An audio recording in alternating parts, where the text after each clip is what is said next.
თავისი დასკვნითი სიტყვა დაიწყო მერაბ კოსტავას სიტყვებით. ჩვენ ყოველთვის ვიბრძოლებთ და ვიბრძვით დაპატიმრებულებისთვის. ვთხოვთ დაუბრუნოთ მათ სიყვარულის უფლება. უფრო მეტი დრო და საშუალება ჰქონდეთ, რომ შეხვდნენ მათ, ვინც უყვართ. 28 აგვისტოს იყო წმინდა მარიამის მიძინების დღესასწაული. მე იმედი მქონდა, რომ ამ დღეს ვიქნებოდი სახლში და მონაწილეობას მივიღებდი ძველ ქართულ წესში. მინდა მივიდე მათთან. ნახო ვინც არიან პენიტენციურ დაწესებულებაში. მივიტანო წიგნები, დავწერო წერილები. ეს ძალიან აუცილებელია მათთვის, ვინც იქ არიან.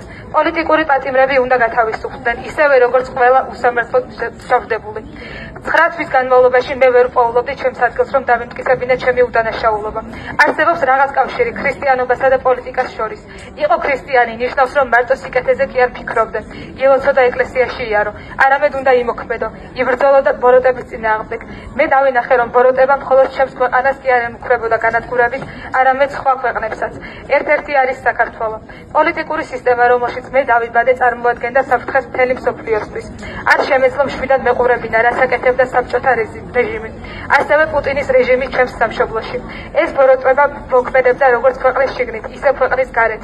სისხლის მდინარეებს უშვებდა მთელ მსოფლიოში. ჩემი ქრისტიანული ვალი იყო დამეცვა ყველა, ვინც შეიძლება დაშავებულიყო ამის გამო. მათ შორის მებრძოლა საქართველოს ოკუპაციის წინააღმდეგ და მისი დამოუკიდებლობისთვის. მე ვიბრძოდი სამართლიანობისთვის. მე ვიბრძოდი დემოკრატიული ღირებულებებისთვის, რომ ძალოვანი სტრუქტურა და სახელმწიფო ორგანოები მუშაობდნენ მოქალაქეების სასარგებლოდ, ტოტალიტარული მმართველობის წინააღმდეგ. ამ ბრძოლაში ჩემ წინააღმდეგ იყო ძალიან ბნელი ძალა, რომელიც დაკავშირებულია რუსეთის იმპერიასა და ბიძინა ივანიშვილის ოლიგარქიულ წყობასთან. მე დარწმუნებული ვარ, რომ ქართველი ხალხი აუცილებლად გაიმარჯვებს.